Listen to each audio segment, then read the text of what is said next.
Hello, so what we're going to do today is we're going to look at the impact of twisty bits on bendy bits. So what I mean by that is that when you've got a bit that just bends, say your knees, which are really just designed to go forwards and back, they are influenced by the twisty bits below them and above them, so feet and ankles, hips, pelvis, rib cage. And so what we're going to work out is how your bendy bits are affected by your twisty bits. So we're going to start off by testing your bendy bits. So the two main bendy bits that I'm thinking about today are your knees and your lower back, which are not really designed to twist, they are designed to bend. So let's have a look. Really easy ways to test that out. How does your squat feel? So if you come down into a squat position, does that feel easy? Does it feel comfortable? Is there anything that pinches or feels like it's sore, it's getting overstretched? Is there anything that feels like it's offline? Anything that doesn't feel quite right? Anything that makes it not feel easy? So we start with a squat, and then we're going to go for a toe touch. So, because this is going to test the bendy bits in your lower back. So just drop your chin forward, drop your shoulders, roll the way down, bringing your weight onto your heels as your fingertips swing above the floor, or hands flat on the floor if you're able to, and then come back up again. How did that feel? Did that again feel uncomfortable, tight? Where did you feel the tightness? And then what we're going to do is play around with some ideas for how we release that tightness and see what out of your twisty bits are going to be affecting your knees and your lower back. So that's the premise for today's video. So the next twisty bit we're going to look at is the ankles. So let's have a look at this.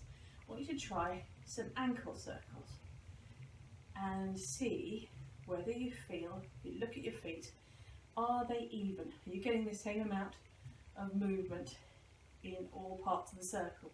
Do they feel as easy as each other?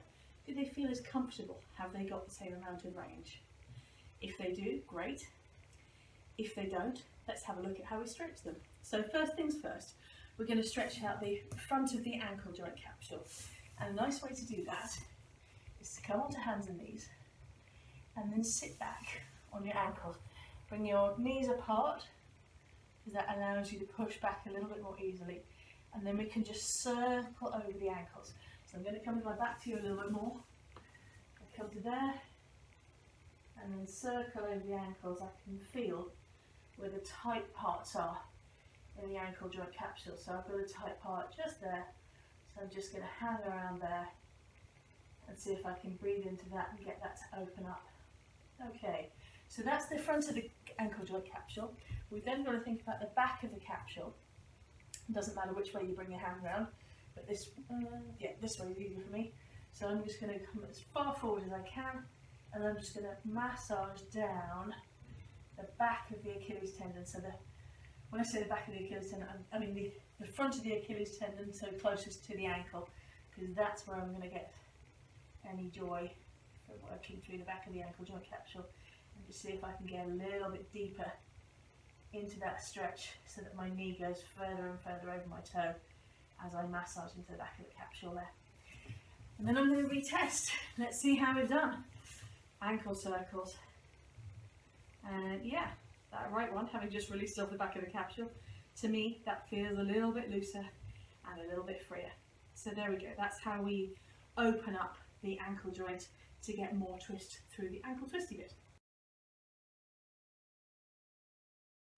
But now that we've opened out and stretched the ankles, we then have to switch the muscles back on and restore the proprioception around the ankles. So what I'm going to do is, holding onto the wall, and just for balance, I'm then going to work my way round my ankle. So what I'm doing here is I'm leading from the ankle, and all the movement is coming from my ankle joint, and I'm just working my weight around the bottom of my shin, really. So I'm working my shin over my foot, and then I'm going to do the same on the other side. So I'm getting control of my twisty bits as well as extra flexibility.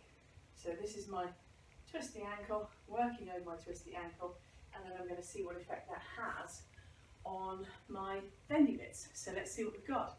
So having just opened up and then regained control of my ankles, let's try that squat again. Let's see, how does that feel compared to before? Have you got more range? Is it easier? Is it less sore? If it is, then it may be that to improve your knees, you want to work on your ankles.